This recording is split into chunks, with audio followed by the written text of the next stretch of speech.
Si j'étais un politique, c'est pas mon rôle aujourd'hui, mais je dramatiserais un débat national sur cette question-là. C'est-à-dire qu'à un moment donné, il y a un récit d'ailleurs à inventer. Il faut aller au bout de la révolution. Enfin, c'est quand même dingue qu'on soit, dans les démocraties libérales, le seul pays qui donne autant de pouvoir à une seule personne pour décider de tout. Enfin, c'est d'une immaturité incroyable. Oui, bien sûr.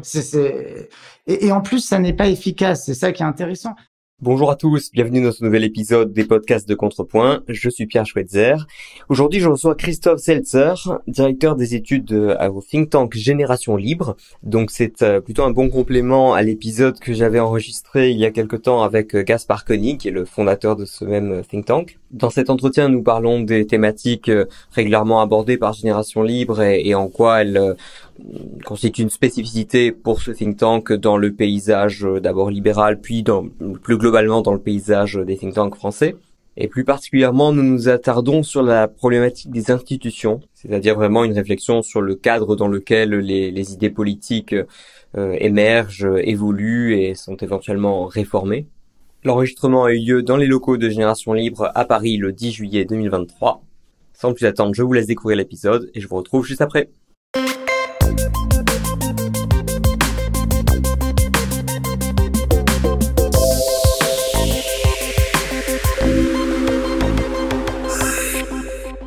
Christophe Seltzer, bonjour. Bonjour Pierre, bonjour Contrepoint.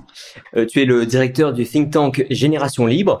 Avant peut-être de nous parler de Génération Libre, de ce que vous faites, quel est ton parcours à toi? Parce que ça fait une dizaine d'années, je pense que tu es dans le milieu libéral. D'abord, depuis 10 ans, effectivement, je suis très engagé dans le libéralisme, puisque je me suis occupé pendant un certain nombre d'années du mouvement Students for Liberty en France. Ouais, mais c'est pas normal de devenir libéral en France. Je veux dire, c'est pas une trajectoire parmi d'autres classiques en sortant du cursus scolaire français et de l'ambiance médiatico-politique française. Donc en général, soit il y a un passif, genre un parent ou un truc comme ça, soit il y a une expérience particulière ou une rencontre particulière avec un auteur, une idée, un événement. Je pense que il y a de multiples facteurs. Je pense, malgré tout, mon éducation, j'ai été élevé de façon très libre ou un peu en dehors de la société, ou en tout cas en ayant un regard assez critique sur ce qui pouvait se passer. En même temps, une éducation très liée à la politique de façon conventionnelle.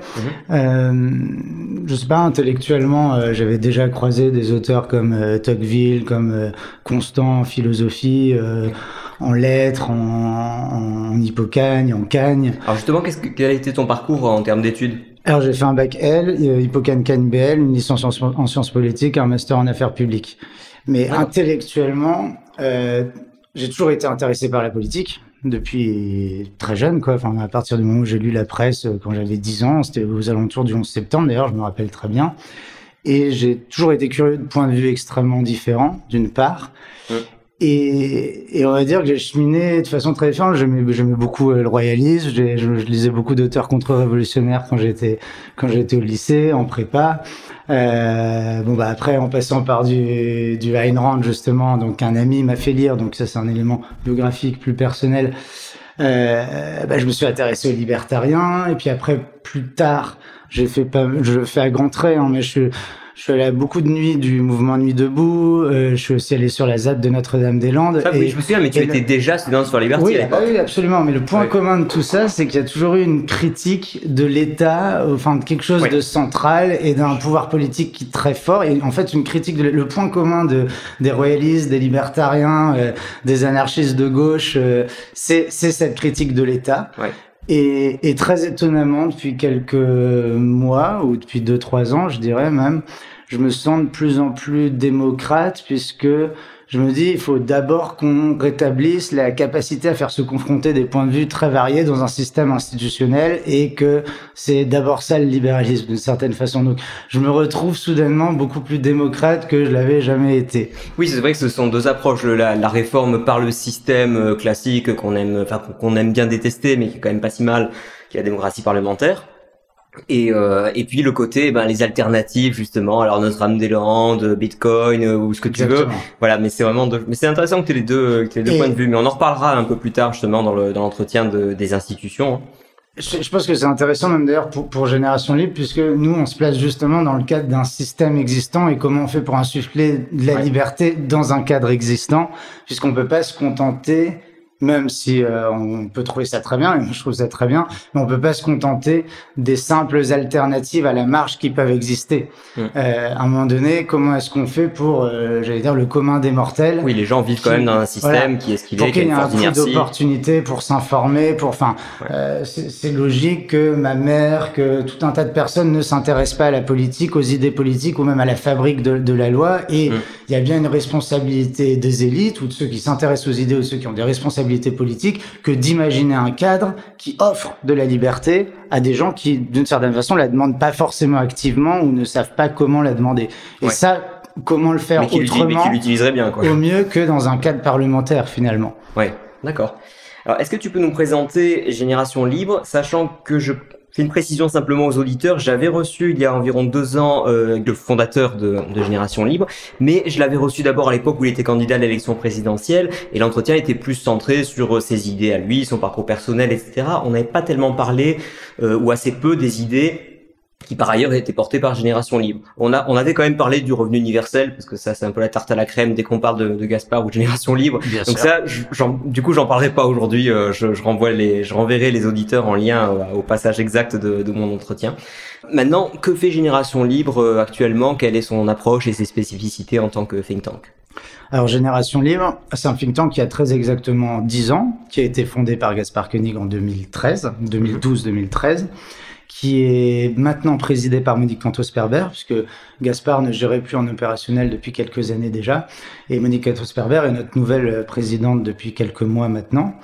Donc un think tank un peu particulier dans le monde des think tanks. Je ne sais pas si déjà tout le monde voit ce qu'est un think tank. C'est bien de le rappeler quand même. Mais voilà, c'est un laboratoire d'idées, généralement en format association à but non lucratif en France, et qui intervient, on va dire, dans le débat public, pas forcément directement dans le débat politique, mais en marge, enfin c'est un combat métapolitique, en marge dans le débat public, faire en sorte d'imposer des thèmes ou des propositions dans le débat public pour qu'elles soient suffisamment fortes et reprises ensuite par des politiques ou par l'opinion, pour le faire un peu simplement. Et Génération Libre est un think tank un peu particulier puisque en France, je brosse ça à grands traits évidemment, mais il y a depuis 20-30 ans des 4 gros think tanks qui sont très identifiés comme l'Institut Montaigne, la Fondapol, plutôt centre droit, et historiquement il y avait j'ai oublié le nom, Terra Nova, et la Fondation Jean Jaurès, plutôt centre-gauche.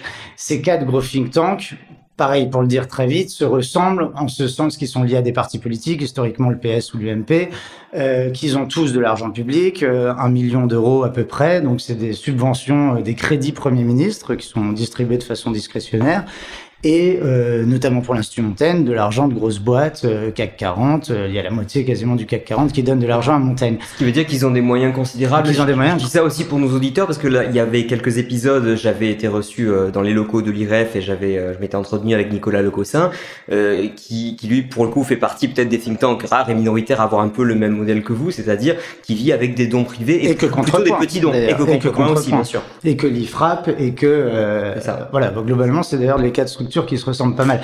Mais donc, nous, notre particularité, c'est d'abord de pas être lié à un parti politique, ensuite de pas prendre d'argent public, parce que de toute façon, on ne le voudrait pas, mais c'est quand même intéressant de savoir que de façon discrétionnaire sont donnés à certains et refusés à d'autres. Il y en a qui se plaignent de pas avoir de subvention à ta connaissance? Je sais pas. Non, enfin, aucune idée, mais bon, il n'y a pas énormément de think tank, donc mais je pense que nous, on pourrait même, si on le voulait, peut-être en obtenir, mais on le veut pas par principe. Moi, comme je dis toujours, je veux pas défendre des idées avec la poussière de centimes de Français qui seraient pas d'accord avec ces idées-là. Donc, donc voilà, on veut pas prendre d'argent public. Ce qui fait qu'on part avec handicap, on se met un boulet quand même nous-mêmes. Mais on se met quand même du coup un boulet effectivement par rapport aux grosses structures, et on refuse pour rester indépendant l'argent de grosses boîtes aussi.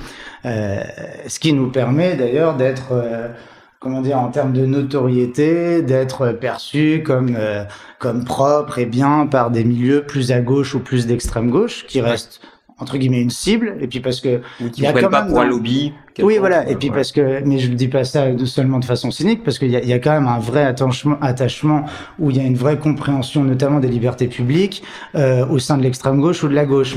Mais du coup, si on avait de l'argent de grosses boîtes, on pourrait pas forcément leur parler, alors même que si je prends des grands médias comme Libé, l'Obs, qui sont quand même plutôt très à gauche, ils vivent en fait d'un monde capitaliste, ils vivent aussi d'aide publique évidemment, oui, c'est marrant, c'est un mélange. Mais les propriétaires de Libé et de l'Obs sont quand même ces fameux ogres sur lesquels ils tapent matin, midi et soir, et d'ailleurs pas forcément toujours à tort, parce qu'il y a bien un problème il y a un sujet de capitalisme de connivence, que les auditeurs de Contrepoint connaissent très bien.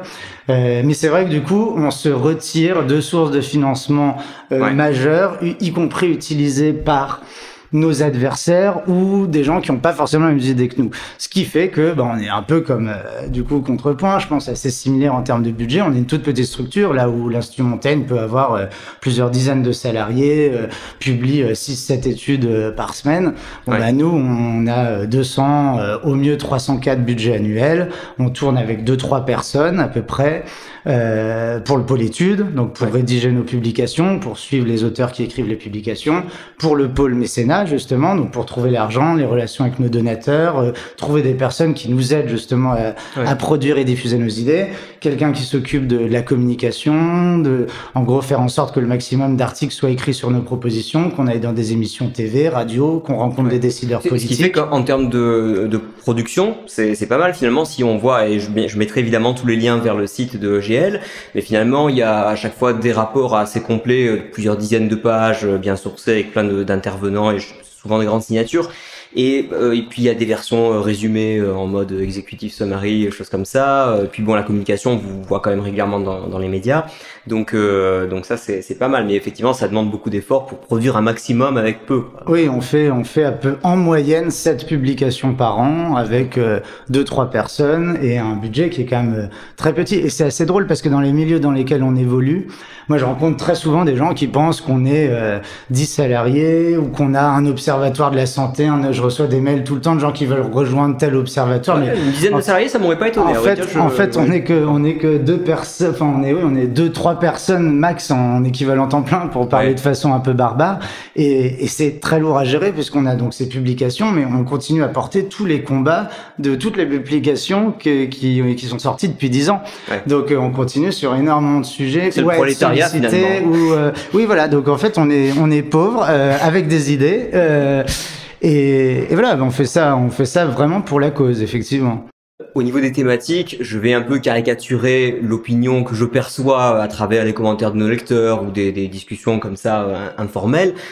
Génération Libre, chez les libéraux en tout cas, ceux qui s'identifient vraiment comme libéraux, les plus purs, etc. C'est un peu le think tank qu'on adore détester parce que ça a une petite image assez à gauche, assez parisien, etc.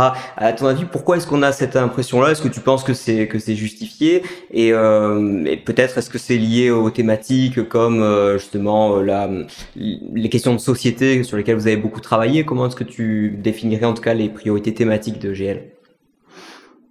Moi, la façon dont je le définis depuis 2 ans, c'est d'abord des grands combats matriciels. Donc, aller vers quelque chose de plus parlementaire pour le régime politique. Changer le cadre dans lequel évolue. Avant même les politiques publiques, exactement. Comment est-ce qu'on change le cadre pour avoir même l'opportunité, nous, de défendre nos idées, mais y compris même d'autres. C'est-à-dire on voit bien qu'il y a quand même un affaissement de la démocratie, il y a un affaissement des partis politiques, de la vie politique, de la participation politique en France, ce qui fait que même nos adversaires marxistes sont de moins en moins puissants, d'ailleurs. Donc, il y a un vrai sujet de comment est-ce que, déjà, on rétablit un cadre institutionnel où tout le monde peut porter des idées politiques et les voir représentées et le faire de manière faire quoi, décentraliser, redonner plus de pouvoir aux échelons locaux et simplifier drastiquement en termes de normes et en termes de production normative, enfin simplifier la vie politique et la norme. Et après derrière, on décline des politiques publiques qui touchent à tous les domaines. Donc il y a effectivement la légalisation du cannabis, de la GPA, faire rentrer le travail du sexe dans le droit commun, qui sont effectivement, là encore, des combats de gauche, mais souvent portés au nom d'un progressisme qui nous pas notre chapelle. C'est-à-dire que nous, on considère pas que c'est bien ou mal de fumer du cannabis, on considère pas que c'est bien ou mal de recourir à une GPA ou que une prestation sexuelle tarifée, c'est bien ou mal. Non, ce qu'on considère, c'est que quelqu'un qui librement veut fumer, veut vendre une prestation tarifée, veut porter un enfant pour un autre couple, il y a absolument aucune raison de l'empêcher en droit. Donc c'est même tout simplement un sujet de droit public. Et quand il y a des abus sur ces pratiques qui existent en France aujourd'hui, quoi de mieux que de pouvoir les sanctionner parce qu'on est dans un cadre légal. Donc on le fait pas forcément pour la même raison, on défend pas forcément ces sujets pour les mêmes raisons que des progressistes ou des gens à gauche, et on le fait au nom d'un libéralisme politique, j'allais dire, très classique pour le coup. D'accord. Et après, bon, évidemment, donc on a tout un tas de grands combats type revenu universel, tarification carbone, enfin on en parlera peut-être derrière, oui. donc qui touchent là des grands enjeux type pauvreté, type écologie, et comme tout un tas d'autres think tanks, on a aussi plein de propositions de nature plus économique ou réforme de l'État sur les retraites, un système par points, on propose de supprimer la réserve héréditaire, on a pas mal de propositions pour autonomiser les établissements scolaires publics, que ce soit collège, lycée ou dans l'enseignement supérieur, pour faire en sorte que ça coûte même moins à l'État, pour qu'il y ait plus d'autonomie de gestion, de pédagogie. Donc vraiment, on intervient sur tous les champs. Mais effectivement, on est aussi sur le cannabis, la GPA, le travail du sexe. Et oui, parce que j'allais le dire autrement, parce qu'en fait, on n'est pas des conservateurs ou parce qu'on n'est pas de droite. On n'est pas de gauche, mais on n'est pas de droite non plus, effectivement. Oui, voilà, et c'est quand même pas faux de dire que sur les dernières décennies en France, les rares personnes se revendiquant activement du libéralisme venaient ou étaient plutôt à droite, même s'il faut quand même pas oublier qu'il y a eu qu'il y a bien un libéralisme présent à gauche, qui est très bien incarné par notre nouvelle présidente Monique Cantos-Perber, mais qu'on retrouve encore dans des courants rocardiens il y a 20 ans, 30 ans. Et qui se caractérise par des demandes de liberté plutôt sur les libertés publiques, ce genre de choses Mais pas seulement sur les libertés publiques, qui se caractérise déjà tout simplement par l'acceptation d'une économie de marché, enfin ce qui était le cas d'un certain nombre de socialistes quand même en Europe après la Seconde Guerre mondiale, d'une part. Et d'autre part, parce que il y a bien, même dans le projet républicain du début de la Troisième République, des choses qui sont tout à fait d'inspiration libérale, même dans l'école laïque, dans l'école gratuite laïque et obligatoire, dans la laïcité, ce sont des projets libéraux, discutables évidemment, mais qui ont bien pour vocation. Encore une fois, chacun pensera ce qu'il veut, mais le fait que tout le monde ait accès à une éducation, ce qui n'était pas le cas avant, parce qu'elle devient obligatoire, parce qu'on met en place des infrastructures, le fait qu'on garantisse la liberté de croire ou de pas croire, ce sont des avancées à proprement parler pour moi qui sont libérales et qui sont très bien expliquées même comme telles ou revendiquées comme telles par un certain nombre de personnalités politiques à l'époque. Et sans compter, mais ce que les auditeurs de Contrepoint connaissent même très bien, les Bastia qui siégeaient évidemment à gauche des hémicycles parlementaires, qui voltaient alternativement avec la droite et avec la gauche. Voilà. Justement, j'ai écrit récemment à ce sujet.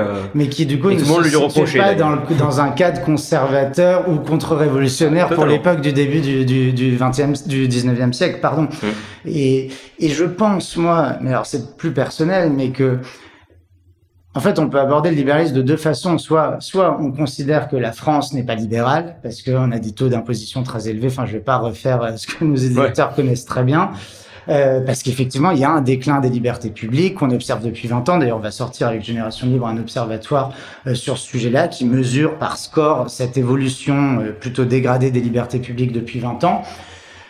Parce qu'il y a des il y a des droits qu'on n'a pas, il y en a plus beaucoup d'une certaine façon, mais il y en a toujours. On n'a pas le droit de consommer, par exemple, du cannabis. Je prends des exemples un peu spécifiques, mais qui sont quand même dans le débat public. Bon, si on considère que il faut changer ça, en général, les forces politiques ou intellectuelles qui veulent changer un état de choses se situent toujours plutôt à gauche d'un panorama intellectuel ou d'un panorama politique. Après, et peut-être que c'est avec l'âge d'ailleurs, je sais pas, ou la maturité, mais on peut aussi à l'inverse se dire qu'on est dans une société qui est extrêmement libre aussi, qui a jamais été aussi libre en réalité quand même, y compris en France, y compris avec une économie très socialisée. Et on peut comprendre du coup que les citoyens, que ce soit compliqué en fait de demander encore davantage de liberté ou que la liberté soit pas sexy, puisque il y a, à part pour quelques minorités, à part sur quelques sujets spécifiques, à part, et c'est pas peu de le dire, tout un tas de systèmes qui se cassent la gueule, les retraites, l'éducation, mais mine de rien, on n'a jamais eu, les Français, quel que soit leur milieu, n'ont jamais eu autant de liberté qu'aujourd'hui.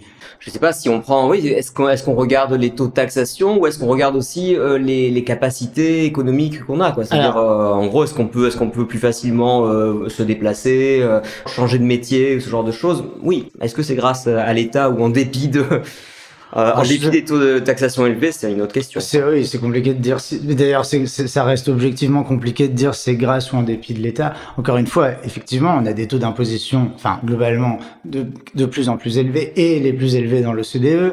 On a des libertés publiques qui formellement se dégradent. Après, il y a aussi une autre dimension infra ou métapolitique, je sais pas comment la qualifier, qui compte. C'est-à-dire que moi, sur la liberté d'expression, j'ai une ligne très libérale classique, enfin qui est d'ailleurs celle de Génération Libre, la John Stuart Mill, et donc les seules restrictions qu'on tolère à la liberté d'expression, c'est l'injure, l'incitation, l'incitation à la violence directe et l'appel au meurtre. Point. Ouais. Mais ce qu'il faut comprendre. Et j'y suis de plus en plus sensible. C'était pas le cas avant, et j'en infère pas forcément une intervention à imaginer, mais c'est à prendre en compte. Sur les réseaux sociaux, si vous êtes victime d'une forme de harcèlement, etc., bah oui, vous pouvez quitter Twitter, vous pouvez quitter Facebook, enfin, mais si vous cessez soudainement de tenir un discours ou de porter un message parce que vous êtes harcelé ou parce que vous avez peur, c'est une restriction factuelle à votre liberté d'expression qui n'est pas liée au droit, mais qui est bien là aussi. Si des gens se taisent parce que ça devient plus compliqué de s'exprimer, ça compte. Je pense aussi que quand on a une multiplicité de choix comme jamais, et c'est vrai de beaucoup de générations, et pas seulement des catégories socio-professionnelles supérieures, le fait qu'on soit face à une multiplicité de choix fait qu'on ne sait pas forcément complètement décider. Oui, c'est ça, je pense aussi une des grandes angoisses de notre époque, c'est justement on a d'autant plus la responsabilité de son propre destin quand on a théoriquement la possibilité de tout faire. Absolument. Que vaut la liberté? Et donc je cherche pas à dédouaner la responsabilité personnelle, bien au contraire, c'est même, je pense, moralement, je vois pas comment faire autrement qu'en appeler à la responsabilité des gens et dire soyez vigilants, mais c'est la même chose aussi sur cette révolution numérique qu'on vit. L'importance des algorithmes dans les choix que vous faites, dans ce que ça peut peut-être contraindre de votre libre arbitre, consciemment ou inconsciemment. Voilà, ce sont des restrictions qui viennent pas de l'État, mais qui sont quand même là. Ah oui, de toute façon, les dangers viennent aussi de ces grandes entreprises qui sont noyautées par des idées assez dégueulasses. Et je pense, alors oui, des entreprises, mais je pense même pas forcément aux entreprises. Je pense tout simplement à l'outil en lui-même, parce que je cherche pas forcément à incriminer les entreprises en disant ça. Je dis juste que ça impose soudainement une discipline personnelle pour être libre, tout à fait, qui est extrêmement forte, qui est compliquée ou à acquérir ou à entretenir. C'est vrai. Quel que soit le milieu social. Et c'est un vrai sujet. Et c'est quand même un vrai sujet de liberté. Et ça a bien des incidences sur la liberté politique. Moi, je suis pas favorable à ce qu'on interdise les contenus haineux, par exemple. Je sais pas ce que veut dire un contenu haineux en droit. Je pense que c'est absurde. En revanche, il y a bien un sujet derrière ça, effectivement. Ah oui. Donc voilà, on se retrouve quand même face à des questions extrêmement complexes aujourd'hui. Et ça peut nécessiter de vouloir imaginer de nouvelles politiques publiques. Voilà, c'est comme sur la pauvreté, c'est ce qui aussi d'une certaine façon justifie des choses comme chez nous le revenu universel, l'idée de dire qu'on a atteint un tel niveau de développement qu'on peut très bien collectivement se dire la collectivité assure à chacun de ses membres un filet de sécurité qui en plus sur la modélisation que nous on a retenue d'un impôt négatif, je renvoie soit à ce que Gaspard Koenig a déjà pu expliquer ou à nos travaux, en fait. Si ça remplace les autres systèmes sociaux, etc. Remplace une partie pas tout chez nous, mais une partie, mais surtout rend l'activité et le retour à l'activité moins désincité. Parce qu'en fait, aujourd'hui, on se retrouve avec un système où il n'y a pas forcément d'incitation à reprendre un travail, ou quand on est bloqué autour du SMIC, on a encore une partie d'une aide dégressive, etc. Enfin, tout ce genre de trucs. L'enjeu, c'est de le simplifier. Notre proposition, elle est à fiscalité constante. Donc, ce qu'elle a pas révolutionnaire mais radical, c'est anthropologiquement de dire voilà, de façon inconditionnelle, on vous demandera pas ce que vous faites, vous toucherez forcément 500 € au début du mois, ouais. mais le moindre euro supplémentaire que vous allez gagner, vous gagnerez toujours davantage. Encore une fois, très peu de gens peuvent se contenter de vivre avec seulement 500 €. Ouais. Et on le fait. C'est tout le paradoxe. On le fait via le prélèvement à la source, dans un cadre extrêmement étatisé, puisque l'enjeu c'est de donner 500 € et de prendre 30% flat tax de tous les revenus des revenus du travail du mois précédent de chaque Français. Et ce qui est intéressant dans ce système-là, c'est qu'il peut plus y avoir de fraude, c'est que l'État n'a plus besoin de contrôler si vraiment vous cherchez du travail, s'il n'y a pas de brosse à dents chez vous, ça, etc. Je suis d'accord, ouais. Donc on enlève toute une partie du coût et de la bureaucratie et du paternalisme aussi. Et après, on peut se permettre du coup de faire en sorte qu'il n'y ait plus tous ces dispositifs, j'en sais rien, autour du SMIC, de dispositifs particuliers qui bloquent les gens en fait dans des tranches de salaire extrêmement bas. Et qui pour le coup sont bien la cause de l'État parce que au prétexte de faire des aides à l'embauche pour les entreprises, du coup en fait on bloque les gens tout en bas de l'échelle. Oui, on casse les premiers barreaux de l'échelle. Voilà. Et surtout on désincite quelqu'un qui lui restait encore 100 € de sa prime à l'activité. En fait, si elle gagne 100 € de plus sur son salaire, elle va se retrouver à gagner encore un peu moins. Donc du coup, donc il y a une espèce de prime. Paradoxalement, notre système aujourd'hui est pas juste parce que un tiers des gens qui auraient droit au RSA n'y recourent pas, parce que des gens qui sont dans ce système d'aide, qui est quand même complexe à obtenir, il faut le dire, et relativement contraignant, en plus se retrouvent, bloqués dedans et pas incités à ça devient un métier en fait d'être fort dans la collecte des aides, ça demande un investissement.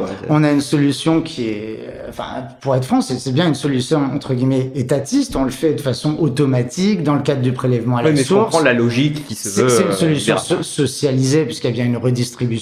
Il y a une redistribution en raison de la flat tax parce que un impôt qui est juste proportionnel, par définition, il est bien progressif. Donc il y a une redistribution.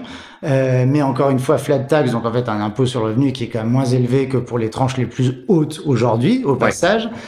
Et on s'assure que personne en France n'est laissé avec moins de 500 € par mois pour au moins pouvoir se nourrir, se vêtir. Ce qui en réalité n'est pas grand chose. Et ces 500 € et le 30% d'impôt sur le revenu, flat tax, correspond, en fait, à ta fiscalité constante par rapport à aujourd'hui. Donc, en fait, on n'invente pas plus d'argent qu'avant. C'est quasiment une simplification. Le truc existe déjà quasiment comme ça. Mais faut aller voir les travaux de Marc de Basquiat. À l'autre, donc au précédent épisode. Et puis, je mettrai aussi quand même le lien vers la section du site ou le rapport qui détaille cette idée. Avant de passer à des questions d'actualité ou d'autres sujets divers, je vais peut-être en venir à ce que je voulais traiter vraiment au cœur de l'émission, c'est-à-dire les idées sur la réforme du système de production des idées politiques et des réformes. C'est-à-dire comment est-ce qu'on réforme notre démocratie parlementaire et comment est-ce qu'on décentralise réellement? Parce que finalement, c'est deux grandes idées qui ont été développées à travers deux rapports dont tu vas nous parler. Donc peut-être je te laisse nous parler d'abord du côté institutionnel en termes de relations d'équilibre entre le Parlement et le pouvoir exécutif.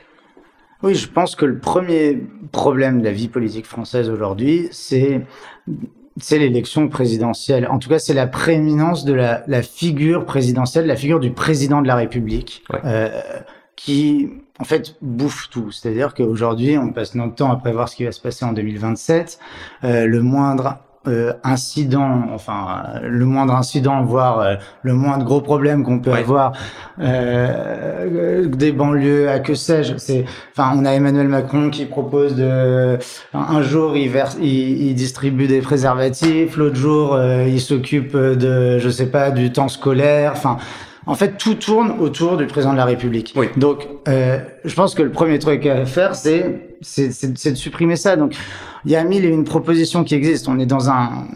Oui, parce que ça, à la limite, en soi, c'est pas une idée originale de dire la France est trop présidentielle. Non, ça l'est pas, parce que justement, il y a un consensus, mais ce que je comprends pas et ce qui me rend dingue, c'est que chez les politiques, il y a personne pour aujourd'hui prendre la mesure de notre crise démocratique et pour proposer une des multiples solutions qui existent dans le débat public depuis longtemps. Il y a bien Mélenchon qui veut faire diviser. Il y a Mélenchon, il y a le Parti socialiste depuis longtemps, il y a les Verts d'ailleurs, mais il y a un large consensus pour dire que le quinquennat, que le référendum de 2000, le quinquennat et l'inversion du calendrier ont hyper présidentialisé le régime.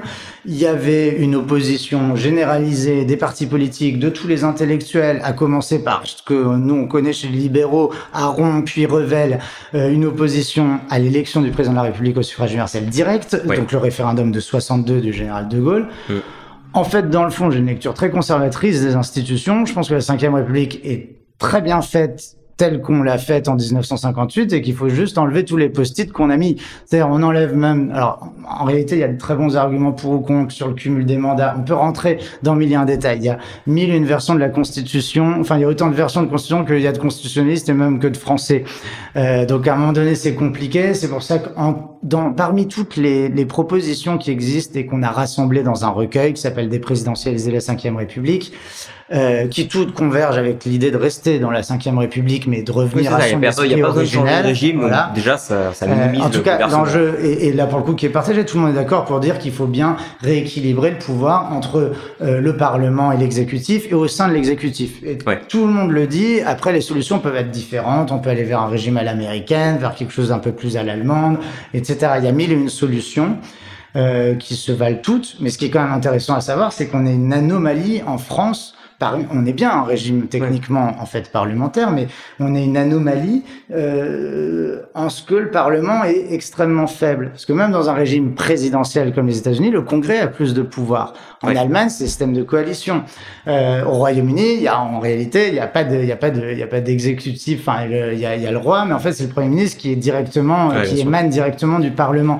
Donc, il y a quelques régimes qui nous ressemblent: l'Autriche, le Portugal, l'Irlande, la Russie et le Bélarus d'ailleurs, qui sont ce qu'on appelle semi-parlementaires, semi-présidentiels, mais même au sein de ces régimes-là, sur le papier constitutionnel, la prééminence du président est comme nulle part ailleurs aussi forte qu'en France.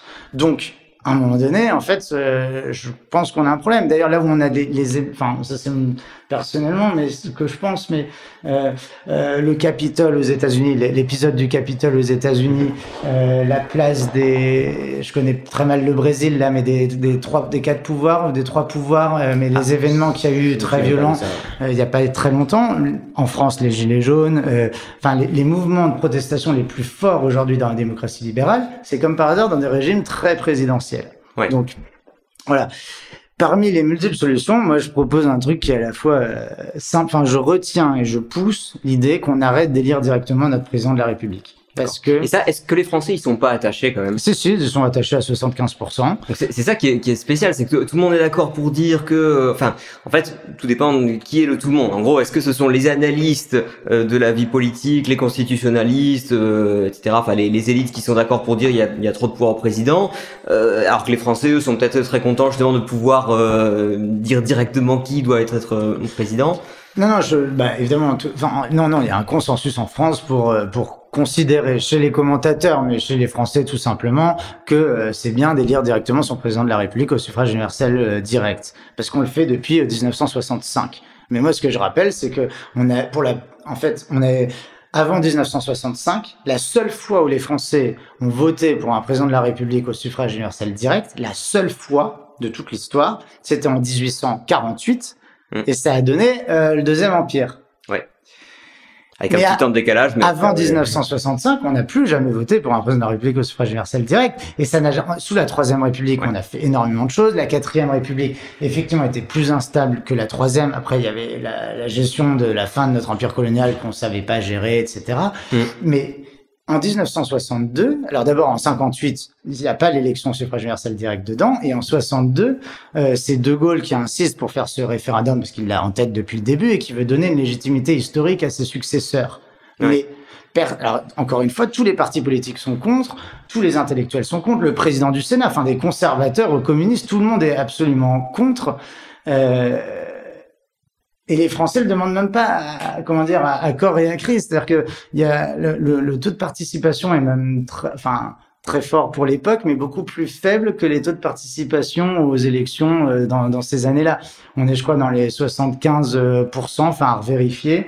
Et au deuxième, et donc le oui l'emporte, je crois, à 66%, quelque chose comme ça, ce qui fait même pas la majorité du corps électoral. C'est quand même et encore une fois, il y avait pas une demande populaire, et puis De Gaulle était, bon bah, de toute façon, si vous votez pas, si vous votez non, je me tire. Voilà, c'est ça, oui, ce qui était la contrepartie non écrite, à ce surcroît même, parce que donc non seulement la Ve République met un domaine réservé très fort dans les mains du président de la République, mais en plus de ça, depuis ce référendum de 62, il y a un surcroît de légitimité populaire, c'est-à-dire qu'il y a un conflit de légitimité entre le président et l'Assemblée nationale, puisque avant, les seuls élus nationaux élus directement au suffrage universel direct, c'est les parlementaires. Ouais, donc là, au moins, le président peut dire, moi, je suis élu directement, les autres, ce sont les partis qui ont désigné les candidats, machin. Sauf que De Gaulle se donnait à lui-même la contrepartie qui était de, si je dissous, et que j'ai pas une majorité qui va dans mon sens, ou si je convoque un référendum et que le non l'emporte, je m'en vais. Oui, alors que les autres ne se contraignent pas à ça. Et c'est ce que j'appelle, entre guillemets, la contrepartie non écrite à ce surcroît de légitimité populaire. Pourquoi pas, à la limite.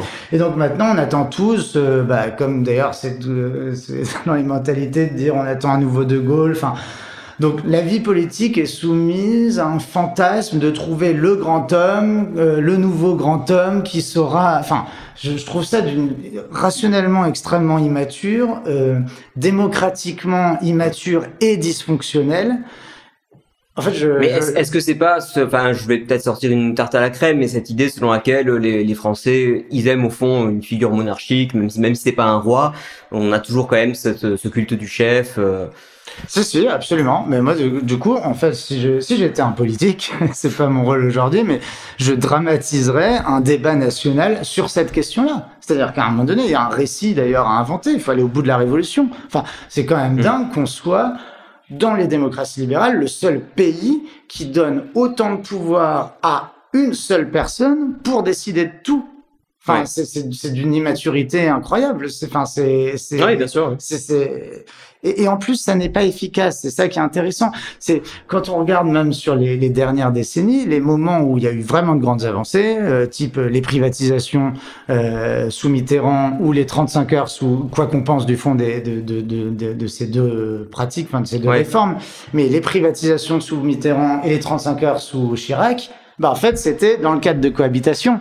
Ouais. Et c'était des ministres, enfin, c'était Jospin, c'était Chirac, Balladur. Donc, c'est très intéressant de voir que le moment où il y a eu le plus d'avancées, c'est quand, justement, le Premier ministre décidait, lui, parce qu'il était issu d'une majorité parlementaire, contre le président en place. Ouais. Donc, un régime parlementaire, ça fonctionne. Et puis, si ça fonctionne pas très bien en certaines périodes, c'est pas grave. Depuis 20 ans, on fait quand même pas grand-chose, en réalité. Les gouvernements se suivent et se ressemblent. On fait à peu près que du paramétrique. Oui. Ce que Sarkozy a fait, Hollande a fait, Macron... Enfin, les trois ont quand même une politique qui, globalement, est la même. Finalement, si on regarde la courbe des dépenses publiques, il n'y a pas de rupture. Voilà, exactement. C'est ça mon point. Il y a des marqueurs un peu plus, qui restent culturels. C'est plus une question de société, en fait. Même davantage. Moi, je trouve que l'auto-entrepreneur, c'est une vraie avancée sous Sarkozy. Mais on dit Sarkozy d'ailleurs, c'est Novelli, c'est tout un tas de gens, mais c'est notamment le ministre Novelli. Mais l'auto-entrepreneur, ça a permis à des millions de personnes d'exercer sous une nouvelle forme ou sous une forme vers laquelle ils seraient peut-être jamais allés, ou vers l'entrepreneuriat tout court vers lequel ils seraient jamais allés quelque chose. Donc c'est pas rien. Le mariage pour tous, pour moi, c'est pas rien sous la période Hollande, mais enfin voilà, c'est quelques dizaines de milliers de mariages, ça reste minoritaire de fait. Mais à part ces petits marqueurs finalement, il se passe quasiment rien depuis 20 ans et tout se dégrade continuellement et on met des rustines continuellement. Finalement, c'est pas très différent d'un pays qui n'a pas de gouvernement, justement, puisque le grand paradoxe de cet hyper-présidentialisme, c'est une inefficacité. C'est Revel qui parlait d'absolutisme inefficace. C'est que du coup, on gouverne le pays au centre, mais dans la pire des acceptions du centre, c'est-à-dire dans je fais rien ou je fais pas grand-chose. J'essaie juste de pas me mettre à dos et donc on perd ce balancier de l'alternance qui est de toute façon nécessaire dans la vie. Enfin, on fonctionne par contre à un moment donné. Donc il y a plus d'alternative en fait possible. Mais alors c'est curieux parce que là moi je suis un petit peu perdu. Si enfin en tout cas si je prends les choses au premier degré, je me dis tu me dis qu'on a un président très fort qui pendant 5 ans peut mettre un premier ministre qui fait un peu ce qu'il veut, etc. Et en même temps, il n'y a pas de mouvement de balancier entre les moments où c'est la droite qui gouverne et la gauche qui gouverne. Comment ça se fait? Alors ça veut dire qu'ils n'aiment pas utiliser ce pouvoir supposément très grand qu'ils peuvent avoir? Non, c'est parce que comment dire, déjà la sélection fait que mine de rien, ce sont des modérés qui arrivent. Enfin, c'est pas des aussi modérés que si on était dans un cadre où c'était un collège de grands électeurs qui élisait le président de la République. Là, pour le coup, ça serait forcément un modéré. Ouais. En fait, je vais prendre l'hypothèse inverse. Imaginons j'en sais rien, qu'en 2017 par exemple. Le président de la République a été élu au suffrage universel indirect, c'est-à-dire par des grands électeurs. Ouais. C'est forcément une figure un peu centriste, parce que tout le monde vote, tous les grands électeurs. Donc du coup, on serait peut-être retrouvé avec un Juppé un peu gentillet. Et on aurait imaginé une majorité de type droite avec un Fillon qui aurait été beaucoup plus radical. Et en fait, la majorité à l'Assemblée aurait imposé son Premier ministre presque plus dur que le président en place. Ouais. On décorrèle, parce que le problème, c'est que comme le Premier ministre n'a en réalité pas de pouvoir, que tout est décidé depuis des cabinets à l'Élysée. Après, on regarde quand même en fonction de l'opinion. Il faut quand même pas braquer les gens. Enfin, donc c'est ce fameux absolutisme inefficace. On s'occupe de tout. On est quand même obligé de faire en fonction de l'opinion, puisqu'il y a la personnalité du président qui est directement mise en jeu. Il n'y a pas de poids lourd politique qui vraiment décide selon une vision, selon des connaissances qui peuvent imposer quelque chose à l'administration. Donc en fait, c'est une dilution du pouvoir politique de façon générale. Donc paradoxalement, en fait, on voudrait que ce soit un régime plus politique et finalement, ça se retrouve à être plus bureaucratique. Oui, tout à fait, d'une certaine façon. Et puis là, on gouverne de plus en plus, malgré tout, au sondage. On veut pas faire trop de vagues, on veut pas trop. Enfin, on est un peu bloqué, quoi. Oui, bien sûr. On est bloqué. Et en termes de mode de scrutin, qu'est-ce que tu penses des débats sur la question de la proportionnelle? Je sais que j'entends le pour et le contre, donc moi j'ai pas de religion en la matière, hein, donc je te pose la question parce que comme tu t'es plus intéressé au sujet. J'ai pas non plus de religion en la matière. Je pense que c'est un bon moyen de faire en sorte qu'il n'y ait plus de majorité naturelle à l'Assemblée, donc à forcer des coalitions et à des alliances. Après, c'est pas un système pérenne puisque en fait le mode de scrutin pour élire les parlementaires n'est pas dans la Constitution. Donc une simple loi organique suffit. C'est la raison pour laquelle ça a été fait d'ailleurs. Alors je sais plus si c'était en 80. Enfin bon, bref, sous Mitterrand. Oui, à un moment on avait. C'est 88 qui a été élu à la proportionnelle. Je crois bien. Avec les fameux 25 députés EFN, je pense, de l'époque. Et puis après, en fait, on est revenu sur la proportionnelle. On l'a enlevé. Donc c'est pas une solution. À un moment donné, il faut quand même donner une stabilité à notre. Quel est l'inconvénient? Qu'est-ce qui rend la proportionnelle instable? Par exemple. Non, ce qui est instable, c'est qu'on peut décider de mettre en place la proportionnelle et on peut le retirer tout de suite derrière dès qu'on a une majorité. Ouais. Donc déjà, c'est pas un truc constant. Et il y a du pour et du contre.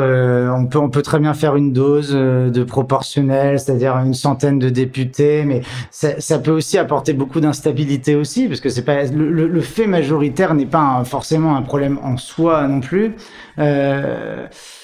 Je sais pas, mais ça me paraît en tout cas plus marginal. Je pense qu'on a d'abord un problème enfin, en fait, comme tout tourne autour de la présidentielle, je me dis le meilleur électrochoc, c'est qu'elle disparaisse, quoi. Déjà, on est obligé de parler des sujets, de pas commenter Macron, ce qu'il a dit sur le sujet, quoi. Parce qu'en fait, aujourd'hui, mais c'est vrai d'ailleurs des émeutes, on finit par ne même plus commenter, ni chercher à comprendre, ni commenter les faits eux-mêmes, mais on commente qui a dit quoi sur les faits. Donc on commente, on dit ah oui mais alors LFI c'est pas bien parce qu'ils font le jeu de machin, Macron il fait le jeu de... Et donc le débat politique tourne autour de 3 écuries présidentielles parce qu'ils veulent tous la place en 2027. Et c'est franchement insupportable et on n'est quand même pas à ce niveau-là d'immaturité et de populisme dans d'autres démocraties libérales.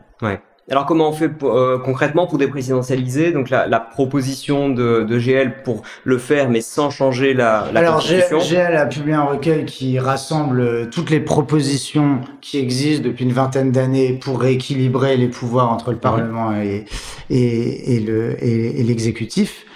Et moi, ce que je préconise, c'est un électrochoc politique, c'est-à-dire de proposer d'arrêter d'élire le président de la République au suffrage universel direct. Et il n'y avait pas autre chose en termes de de rôle accordé au Premier ministre ou le fait de... Il y a énormément de choses qui sont... Donc, vous pouvez aller voir le recueil parce que, en fait, toutes ne vont pas forcément ensemble. C'est vraiment un catalogue de tout ce qui peut exister. D'accord. Les choses qui vont dans ce sens-là. Retirer le droit de dissolution au président. Enfin, il y a tout un tas d'idées, de mécanismes qui vont plus ou moins ensemble et qui concourent. Mais et franchement, c'est passionnant. Donc, je vous invite à aller regarder ça. C'est juste que, encore une fois, il n'y a pas un seul spécialiste. Enfin, il y a autant de spécialistes et autant de politiques que de versions de constitution. Et donc, c'est pour ça. Mais il y a quand même un catalogue de propositions très très concrètes. Parce que je sais que dans le rapport, on voit, il faut changer l'article, machin truc, L tiré, je sais pas combien. Absolument, il y a tout un tas de propositions, mais du coup, ça nécessite une réforme constitutionnelle. Il y a raison, tous les politiques te diront impossible aujourd'hui puisque il n'y a pas de majorité. Enfin bon, bref. Ouais. Donc, à un moment donné. Je sais pas, j'ai l'impression de raisonner vraiment en politique comme ça, mais je cherche un truc simple, unique et compréhensible. Parce qu'en plus, moi, les référendums, je m'en méfie, pas au sens de... je m'en méfie d'abord parce que quand on en a fait, on n'a pas suivi les résultats, enfin, ce qui était dit derrière. Oui, puis ça dépend comment on pose la question. Voilà, et surtout, et deuxième point, c'est qu'en plus, ça dépend de comment on pose la question.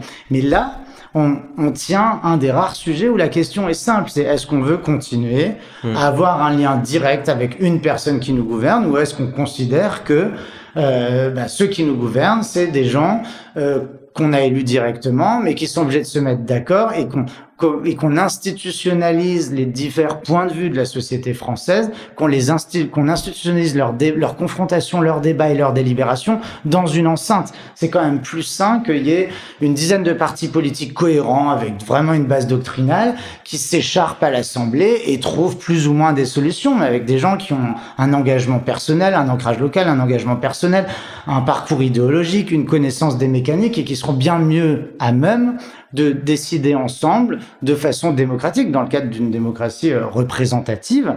Mais enfin, c'est mieux que ce soit un seul bonhomme qui décide avec, pour le coup, des conseillers qui sont absolument pas élus, en fonction des sondages de ci et de ça. Enfin, c'est quand même hallucinant, en fait. Et que derrière, on fasse voter des godillots à l'Assemblée.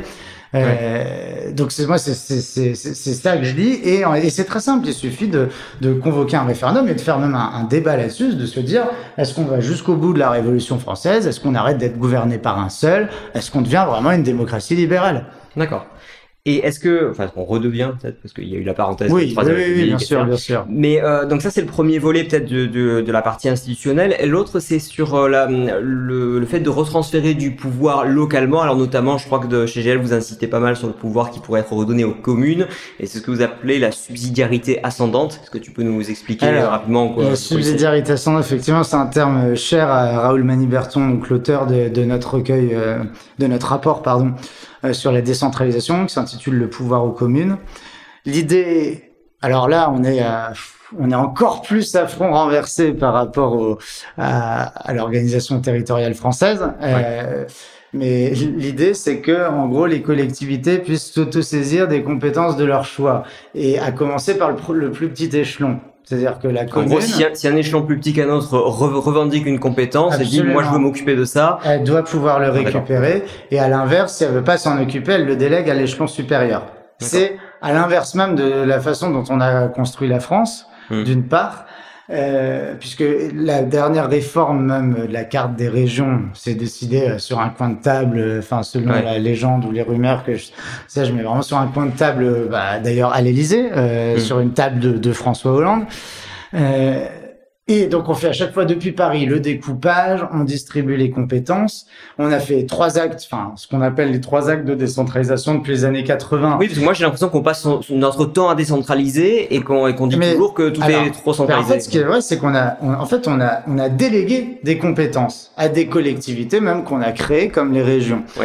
On leur a délégué des compétences, mais on leur a pas donné l'argent qui va avec. Donc en fait, c'est comme si vous donniez un travail à un subalterne ou à un de vos prestats, mais qui doit se conformer au budget que vous avez toujours. Donc en fait, on a tout fait sauf décentralisé, on a juste délégué des compétences. Et pire, les seules marges d'autonomie fiscale qui existaient. Alors, les assiettes et les modalités n'étaient pas forcément bonnes, donc c'est pas absurde d'avoir voulu supprimer la taxe d'habitation parce que les valeurs cadastrales ne correspondaient plus, mais enfin, on aurait pu le faire autrement, mais ce que je souligne, c'est que ce faisant... Oui, ça enlève un pouvoir discrétionnaire. En fait, on a, depuis les années 80, on a quasiment retiré tout ce qui existait comme autonomie fiscale sur certaines collectivités. Il reste à peu près plus que la taxe foncière. Ouais. Et donc, en réalité, on a tout fait sauf décentraliser. C'est juste l'État qui a délégué ses compétences, mais en maintenant toujours en fait l'argent, quoi. Ouais. Et donc c'est des compétences avec des dotations, comme on appelle ça. Donc c'est l'État qui dit bah voilà, tu vas t'occuper de l'école et puis je te donne tant d'argent et puis débrouille-toi. Ouais. Donc c'est pas de la décentralisation, c'est ni le modèle à l'allemande des Länder, c'est ni le modèle fédéral des États-Unis.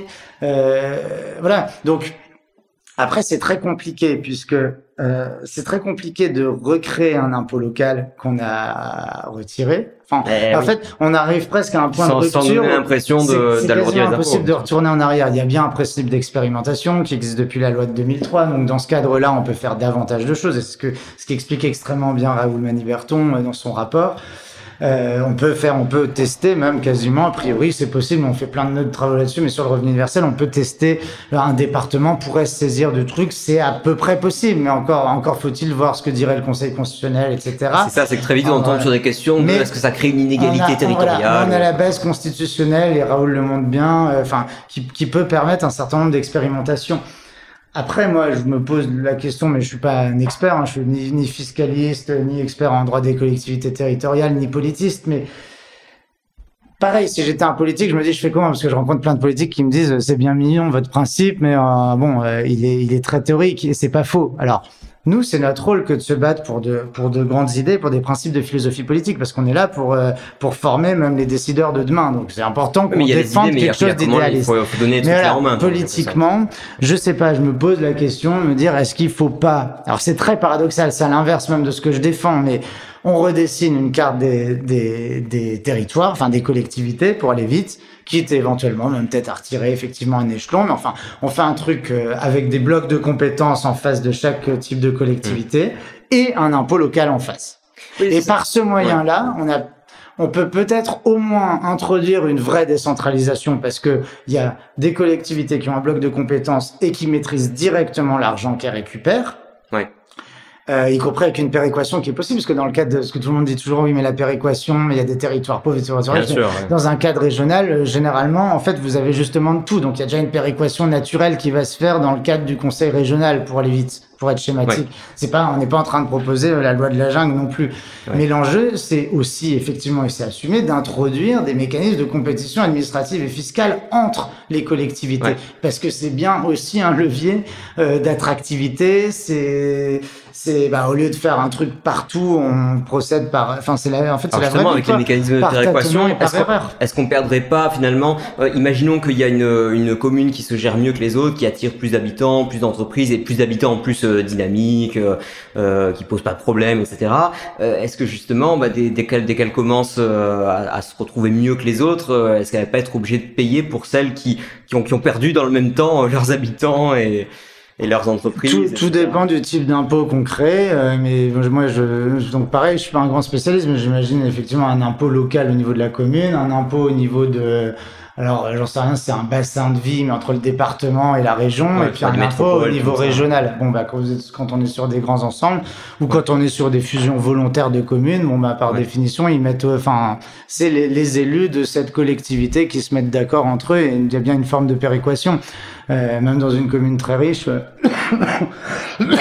j'allais dire, on s'occupe des routes et des services publics partout dans la commune. On le fait pas seulement dans les quartiers les plus riches même d'une commune qui est elle-même très riche. Donc c'est, je pense qu'on constaterait certainement, en regardant bien, que les routes sont certainement mieux entretenues devant chez les amis du maire. C'est pas faux non plus, mais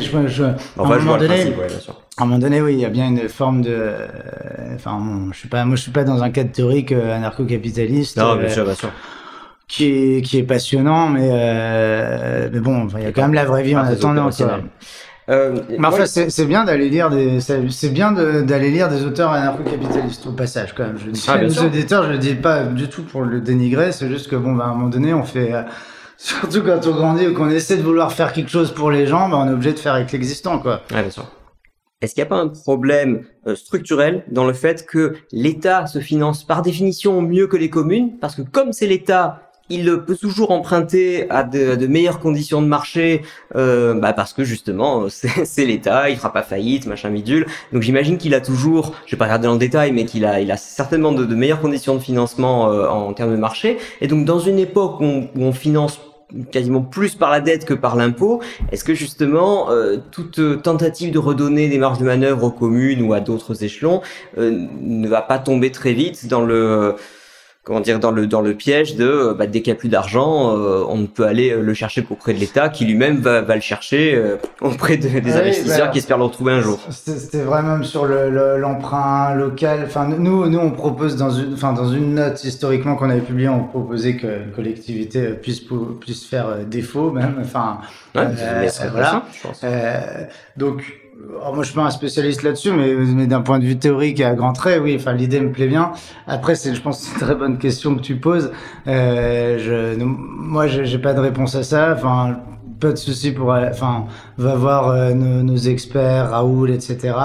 La remarque sera bien remontée, quoi. Mais non, mais c'est un truc qui m'est venu à l'esprit comme ça, parce que ça c'est même pas quelque chose, justement, c'est pas un vice introduit volontairement dans le truc, c'est simplement que de fait les épargnants, qu'ils le veuillent ou non, vont prêter plus facilement. Non, mais complètement. Voilà. Mais c'est ce qui fait qu'à chaque fois, et c'est vrai de beaucoup de sujets, on en vient même à se demander ce qu'on peut faire du coup. Ah oui, bien sûr. Donc ça, il faudrait en fait parce que c'est une objection, c'est une objection.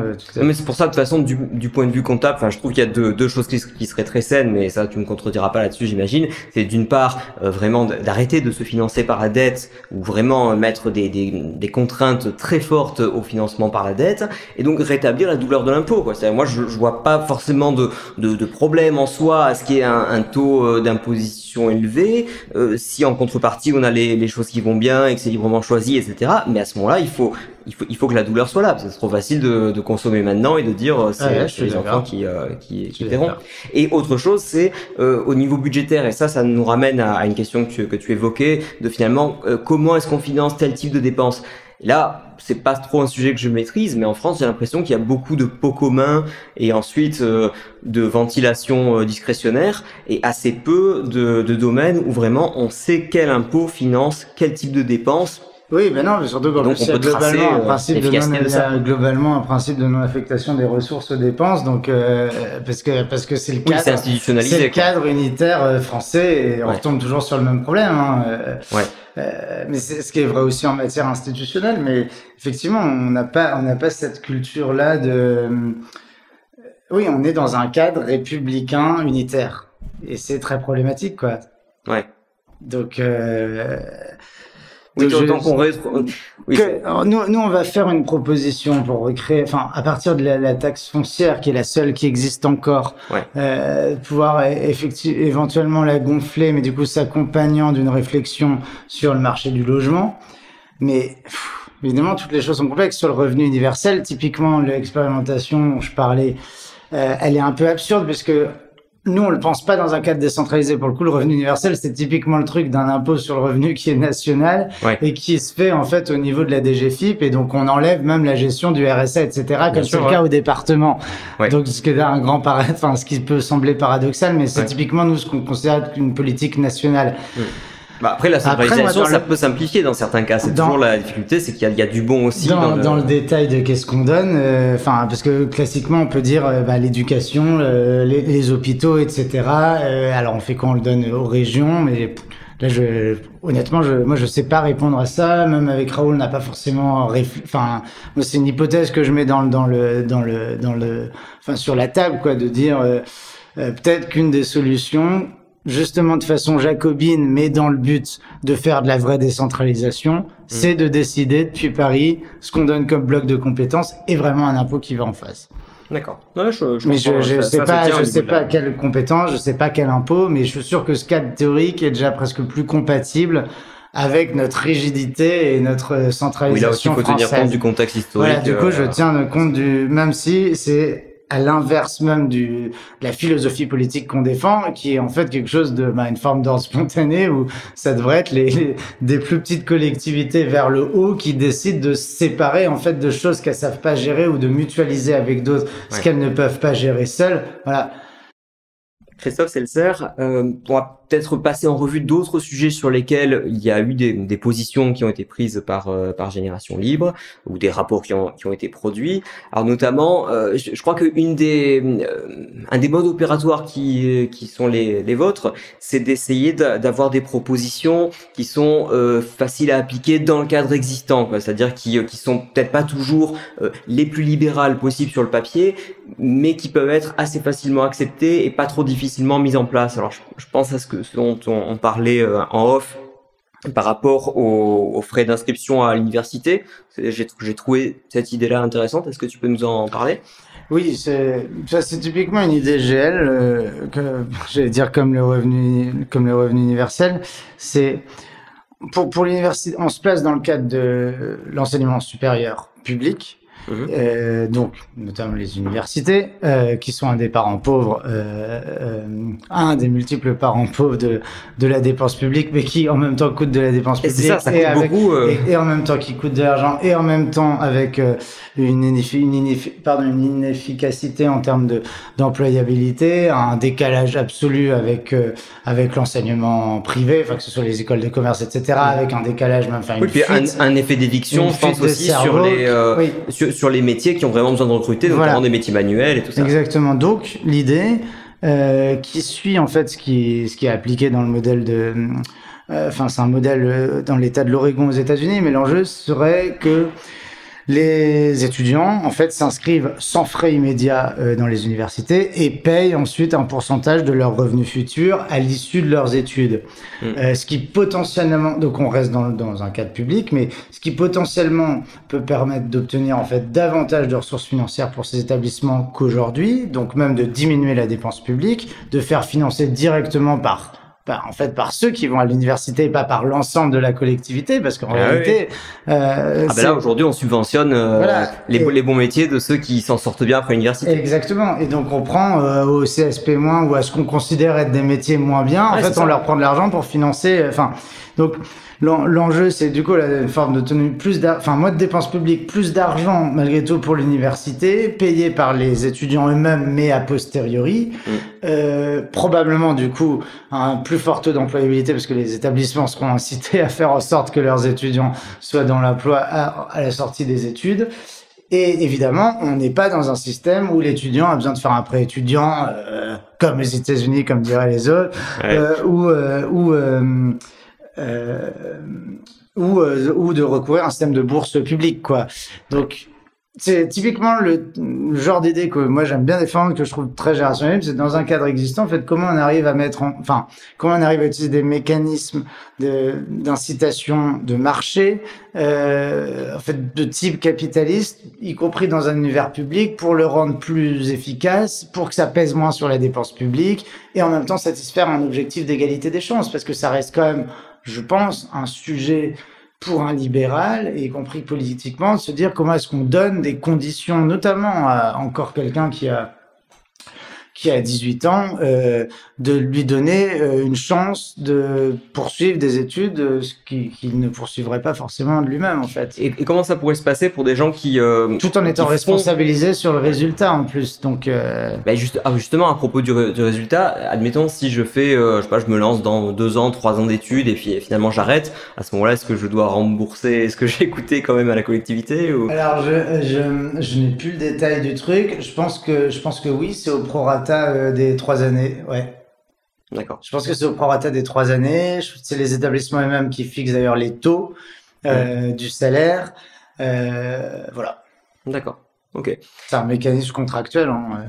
D'accord. Donc ça c'est une idée pour qui concerne les universités. Et ensuite, est-ce qu'il y a d'autres propositions sur, alors, je sais pas, on avait parlé aussi, de manière informelle tout à l'heure, on parlait de la réforme des retraites. Qu'est-ce que tu avais pensé de ce débat et est-ce qu'il y aurait eu des propositions qui te sembleraient plus acceptables et peut-être préférables, je sais pas. Alors, la séquence des retraites, pour moi, elle a été terrible parce que c'est d'abord, il y a ce que je considère quand même un abus de pouvoir politique présidentiel dans la séquence.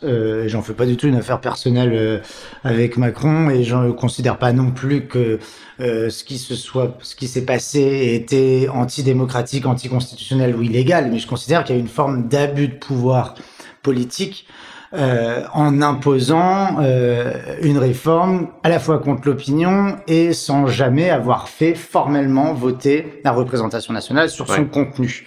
Donc ça, c'est pour l'aspect politique, mais ça rejoint ce dont je parlais avant sur les institutions. Sur le fond, je trouve quand même assez dingue qu'au moment même où il y avait justement où l'opinion était braquée, il y avait des manifestations et on n'est pas allé devant la représentation nationale voter la loi. En plus, on a présenté quelque chose comme c'est ça ou le chaos dans le fond, y compris sur le fond, en disant il n'y a pas d'autre alternative. Alors que l'âge légal de départ, repousser l'âge légal de départ à la retraite, c'était d'ailleurs pas l'option première, puisque même chez Macron, c'était le système par points, c'était l'âge pivot, c'est Édouard Philippe, en plus même, qu'il a imposé contre Macron à l'époque, mais enfin, c'était pas le plan initial, d'une part. Et d'autre part, c'est pas le seul paramètre. Enfin, déjà, virtuellement, on peut dire, on baisse les pensions, on allonge la durée de cotisation, tout simplement. Ça, d'ailleurs, si on reste dans le cadre d'un système par répartition, on peut se dire on introduit un pilier par capitalisation, ce que faisait très bien l'Institut Sapiens ou l'Institut Molinari, qui ont publié tout un tas de travaux qui sont très bien faits là-dessus, qui est bien une des options au regard de l'objectif de la soutenabilité, mais une toute autre option, puisqu'il y avait un sujet démographique dont il est quand même très peu tenu compte, c'est-à-dire le déséquilibre entre les retraités et les actifs dans le cadre du système par répartition.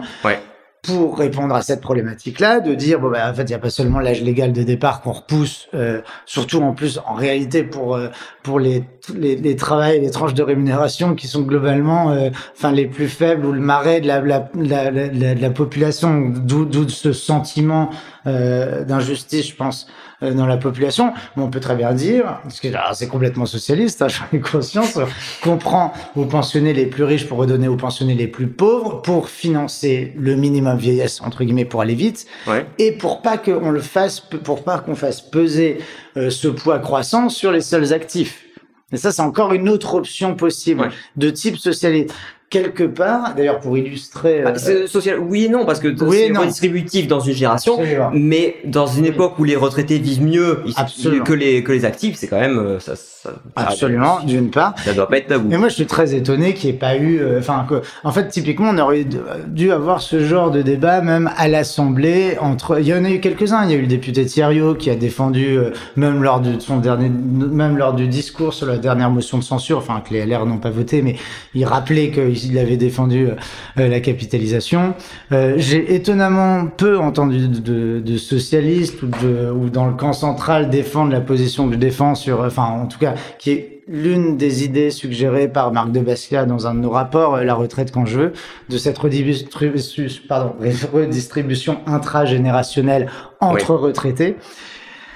Voilà, il y avait bien d'autres solutions qui ont été complètement évacuées et d'orientation plus libérale et en même temps dans une grande diversité. Ça montre bien aussi qu'il y a ça revenait quand même un peu au même. C'était l'idée de dire que ce soit plus longtemps ou que ce soit plus tard ou que ce soit en paix en plus, etc. Il faut quand même accroître un petit peu l'effort à dépenses constantes ou baisser les bénéfices.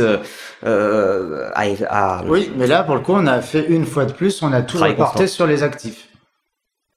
Puisque le choix de l'âge légal le choix de repousser l'âge légal de départ, c'est bien le choix de tout faire peser sur les actifs.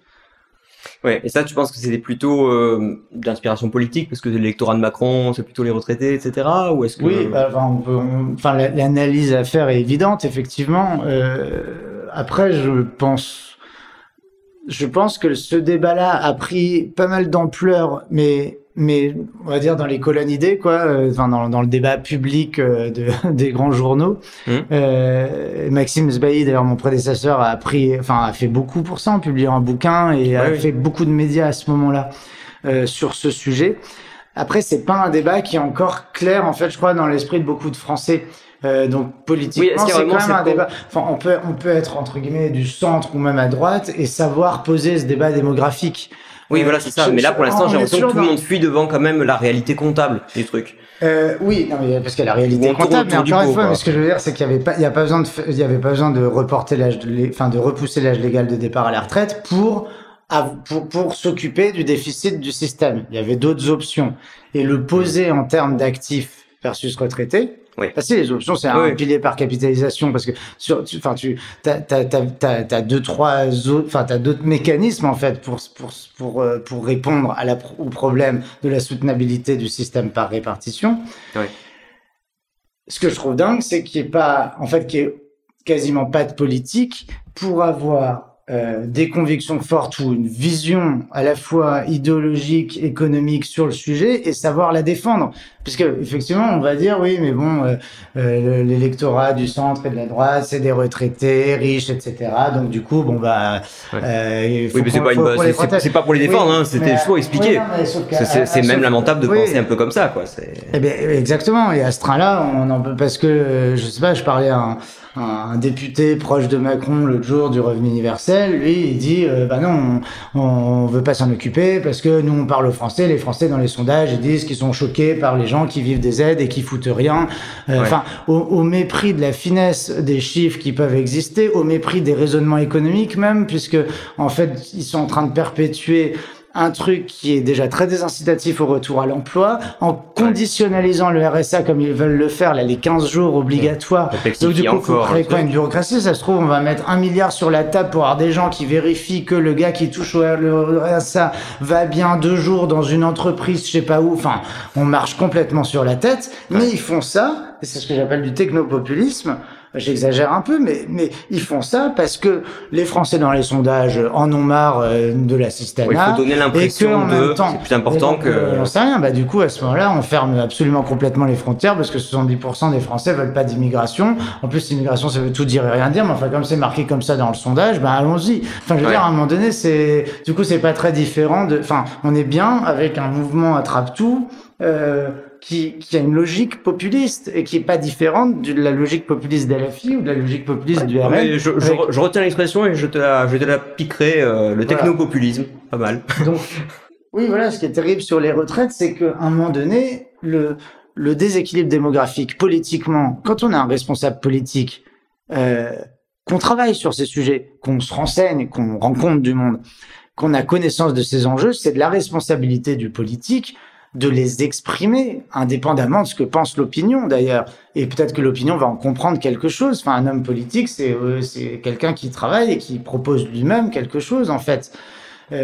C'est d'ailleurs une qualité que il dérive de plus en plus quand même, mais que j'appréciais chez Jean-Luc Mélenchon, c'est de savoir expliquer, notamment sur les libertés publiques et sur tout un tas de sujets, savoir expliquer en des mots très simples, compréhensibles par le grand public, des choses qui sont quand même très étayées, comprises par lui, qui viennent d'une littérature, et c'est une forme à la fois d'éducation populaire. Enfin, c'est aussi toute la noblesse du politique que de faire comprendre des idées un peu complexes ou de la doctrine politique aux électeurs ou à l'opinion et de laisser l'opinion trancher en revanche. Et c'est là qu'en démocratie, enfin, il faut se battre pour ses idées et accepter de perdre. Après, c'est le jeu. C'est ça la démocratie. Ouais. Ça, c'est là que Mélenchon, pour le coup, est un peu moins bon.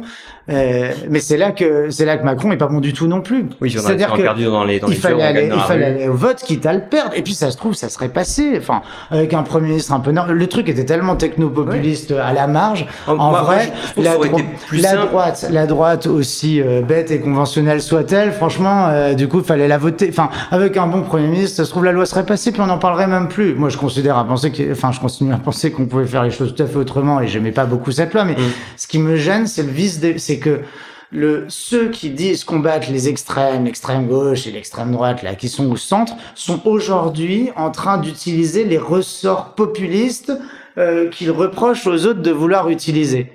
Donc en fait, ils sont juste en train de construire de construire un boulevard. Ouais, non, mais c'est une perspective intéressante. Une idée qu'on avait évoquée là encore avant l'émission, qui était le désengagement d'une certaine génération de la vie politique et de la vie des idées, etc.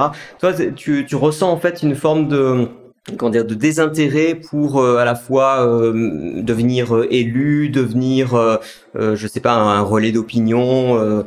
Comment est-ce que tu formaliserais cette idée-là? Il y a une crise du leadership politique que tout le monde constate très bien, puisqu'il y a un affaiblissement des partis politiques, continue sous la Ve République, c'est encore plus accéléré depuis 10 ou 15 ans. Donc les partis politiques sont quasiment exsangues, ne produisent plus d'idées, c'est pas forcément leur rôle, mais là où c'est pire, c'est qu'ils ne produisent plus de cadres et qu'ils ne sélectionnent plus de cadres et qu'ils n'organisent plus. On pourrait voir ça de manière positive, on pourrait dire c'est sain que les gens ne se sentent plus obligés de passer par les partis politiques pour essayer de changer leur environnement et que peut-être ils le font plus par l'associatif, par leur propre initiative personnelle, je sais pas, ils s'occupent plus de leur vie que de celle des autres, quoi, en quelque sorte. Dans un sens, ça pourrait être... Alors je suis complètement d'accord avec cette idée-là, enfin avec ce que tu dis, sauf qu'en attendant, les lois sont votées à l'Assemblée et à Paris, et donc comme les lois ont une importance sur la vie des gens. Ah, et si on laisse les autres les faire, elles sont faites. Voilà, de toute façon. Donc il faut bien, il y a quand même une diversité d'aspirations dans la société, ce qui donne lieu à ce que beaucoup appellent, et d'ailleurs en partie à raison, de la radicalisation. Mais il y a d'autant plus de radicalisation et de repli sur ces communautés ou de modes d'action autonomes ou violents, ou vraiment de forme de sécession. Oui, moi, je le dis pas avec un langage macroniste, c'est terrible parce qu'on a quand même une loi séparatisme et le pouvoir macronien. Enfin, je veux pas parler comme un complotiste, mais parle de séditieux toutes les 3 secondes. Mais il y a bien un phénomène de sécession, mais au sens formel du terme, de désengagement. En fait, c'est d'ailleurs notre sujet.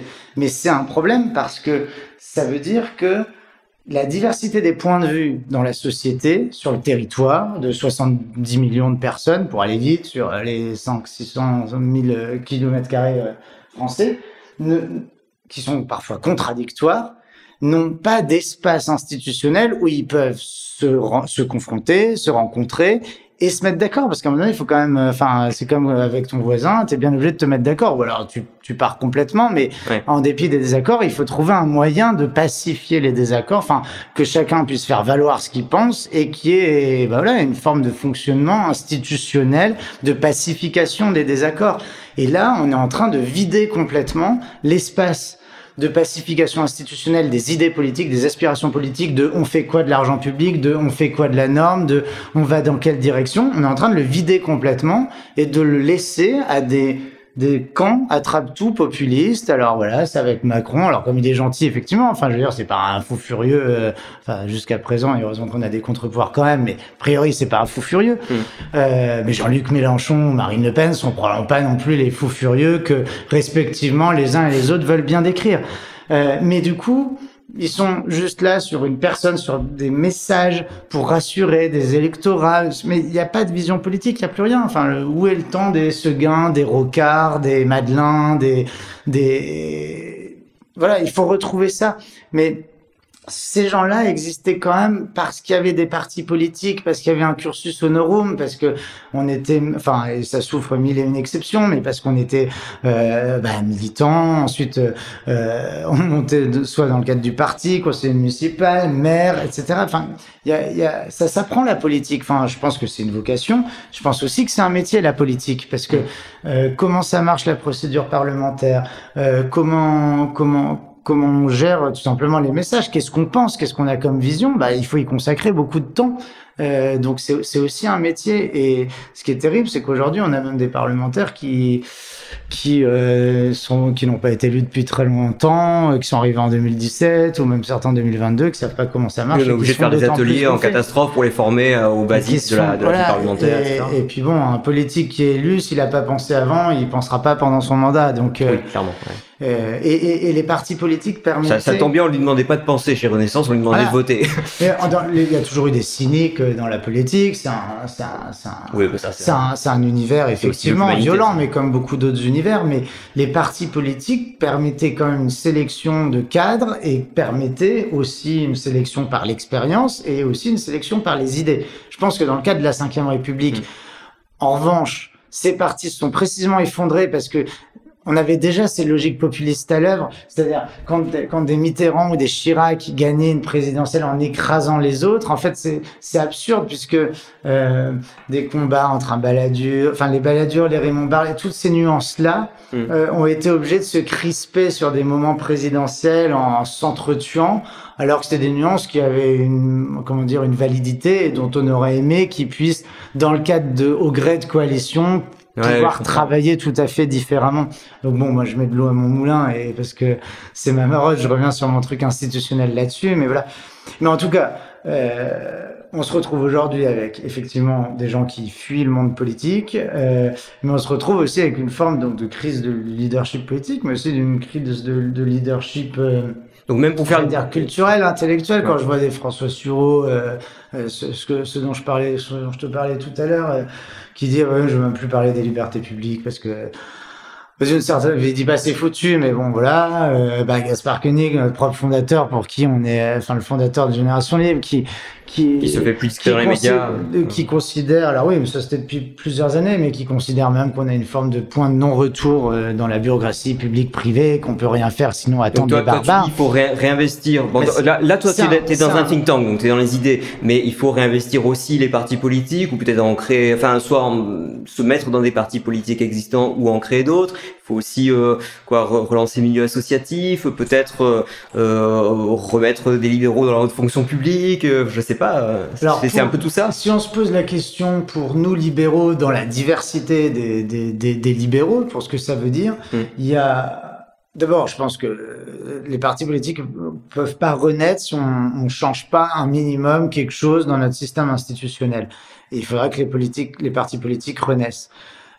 Mais après, dans le champ intellectuel, finalement, il y a quand même quelques think tanks qui font bien le travail et qui doivent continuer à le faire comme nous. Mais ça, le travail des idées, à la limite, on nous a jamais reproché de pas le faire. C'est plutôt le côté comment on le connecte ensuite à des changements réels, quoi.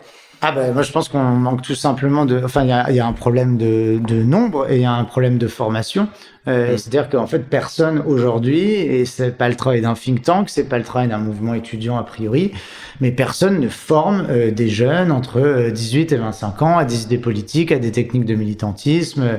Voilà ce que fait l'Institut de formation politique, cofondé par Alexandre Peset depuis 20 ans, à former des hordes de souverainistes, d'identitaires. J'ai l'image, des hordes de souverainistes et d'identitaires comme ça. Mais après l'IFP a aussi soutenu Contrepoint, m'a permis à moi de faire la bourse Tocqueville, mais je fais partie des petits moutons noirs libéraux dont quelque part on ne veut pas parce que je suis pas suffisamment conservateur, parce que voilà. Et donc je pense, mais tout ça constitue des cohortes de gens qui peuvent aider quand un Zemmour émerge politiquement, si c'est une Marine Le Pen ou quelques candidats que ce soit, ils ont déjà les gens formés sur un spectre qui sera pas forcément plus libéral, même s'il y en a qui pourraient le penser, mais pas forcément, et qui forment des cas idéologiquement à des pratiques militantes, mais à tout point de vue, à faire des médias, à faire des réseaux, sur les réseaux sociaux. Oui, donc il y a un pilier qui nous manque un peu, quoi, qui est assuré par d'autres, on va dire. Et je pense qu'il faut que les libéraux, dans leur diversité, mais du coup, c'est plus une question de gauche ou de droite, c'est des libéraux, entre des libéraux classiques, enfin, bref, je fais pas de dessin. Tous les gens qui partagent des idées ou des valeurs libérales, même si eux-mêmes s'identifient pas prioritairement. Ce qui veut dire, globalement, aller, en fait, de l'extrême gauche à l'extrême droite, moi, j'ai pas de souci, mais on va vraiment de l'extrême gauche à l'extrême droite en réalité, et intellectuellement, c'est, entre les libéraux classiques, les Autrichiens, je vais pas faire de dessin, j'imagine que beaucoup d'auditeurs connaissent très bien. L'enjeu, c'est pas que tout le monde, on se mette d'accord, c'est juste que tout le monde, on travaille ensemble pour présenter ces idées-là et former des jeunes. Mais pour moi, on a 20 ans de retard. C'est juste qu'on n'a pas de cadre. C'est-à-dire que je n'imagine même pas des libéraux pouvoir faire quoi que ce soit aujourd'hui, en fait, d'une certaine façon. Sinon, pas le faire eux-mêmes. Sinon, continuer à parler à tout le monde, etc. Mais je crois qu'il y a de la formation militante à faire. Mais pour moi, le préalable, c'est d'abord le cadre institutionnel, faire que les institutions obligent à ce que que les institutions fassent que les partis politiques soient à nouveau plus puissants, que ces partis soient obligés de négocier ensemble pour gouverner. Et par définition, ça réincitera les gens à aller dans ces partis, ça réincitera en partie les électeurs à voter. Il y a un cercle vertueux à réamorcer. Alors parce qu'on dit toujours au secours le gouvernement, au secours le gouvernement des partis, etc. Mais en attendant, le grand paradoxe, c'est que en Allemagne, qui fonctionne par coalition, ou en France, il est bon temps de dire oui, mais du coup, en fait, c'est les coalitions, ça correspond pas en fait à ce pourquoi tu as voté. Donc, alors que ton président, c'est ton président. En fait, en Allemagne, le taux de confiance, je crois, dans les partis politiques est de 20 points supérieur au taux de confiance dans les partis politiques français. Donc, c'est juste une autre pratique. Encore une fois, il faut accepter de perdre pour ses idées, mais voilà, voter dans le cadre d'un régime parlementaire, si je vote pour mon parlementaire, pour des idées, il y avait un petit groupe, mais toutes mes idées, quelqu'un représentera bien mes idées tout le long de la législature, va bien d'une certaine façon, pas tout gagner, mais gagner un petit truc dans un contrat de gouvernement qui va vraiment le faire. Mon vote retrouve un sens quand même. Ouais. Il faut retrouver un sens au vote. J'allais dire si tant est que ce soit possible. Non, on peut au moins retrouver ça. C'est-à-dire que c'est très bien de faire des conventions citoyennes et tout ce qu'on veut, mais en attendant, en fait, c'est toujours en plus lancé par le pouvoir présidentiel et ça court-circuite encore davantage le Parlement.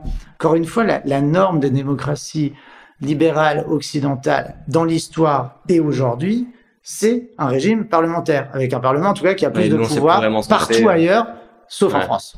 Bien sûr. Ok, super. Bah écoute, il reste plus qu'à construire tout ça, mais tu vois, c'est pas si pessimiste quand même. Non. En tout cas, j'ai une intuition et une conviction qui vaut ce qu'elle vaut, mais effectivement, je me bats pour ça. Et on rencontre plein de décideurs en ce moment là-dessus. J'arrive toujours pas à convaincre un politique de proposer de revenir sur l'élection du président suffrage universel direct, mais je continue à me battre. D'accord, bon, voilà. C'est bien, on reste motivé, super. Bon, merci beaucoup, donc on mettra tous les liens en description. Est-ce que GL accepte les dons en crypto-monnaie? Petite question subsidiaire. Je crois qu'on a, ça nous arrive quasiment jamais, on n'a rien sur le site web, mais c'est possible, absolument. D'accord, ok, très bien. Les auditeurs auront noté. Très bien. Écoute, merci beaucoup pour toutes ces réponses, Christophe Seltzer. Et je te dis donc à bientôt. Merci Pierre et bravo à Contrepoint pour son travail. Merci. Voilà, c'est tout pour cet entretien un peu plus long que d'habitude, mais qui j'espère vous aura intéressé. Comme d'habitude, vous retrouvez en description les liens qui m'ont été fournis par l'invité et sur lesquels vous pourrez retrouver plus en détail les idées qui y sont abordées. N'oubliez pas que pour soutenir l'émission, vous pouvez déjà la partager sur les réseaux, vous pouvez éventuellement aller noter le podcast sur votre plateforme préférée, notamment sur Apple Podcast, ce qui aide beaucoup à gagner en visibilité. Et vous pouvez également faire un don à Contrepoint ou à l'association libéraux.org, qui est dite Contrepoint, pour soutenir le développement de l'émission et des autres projets de l'association. Merci de nous avoir écoutés et je vous retrouve dans 2 semaines pour un nouvel épisode. À bientôt.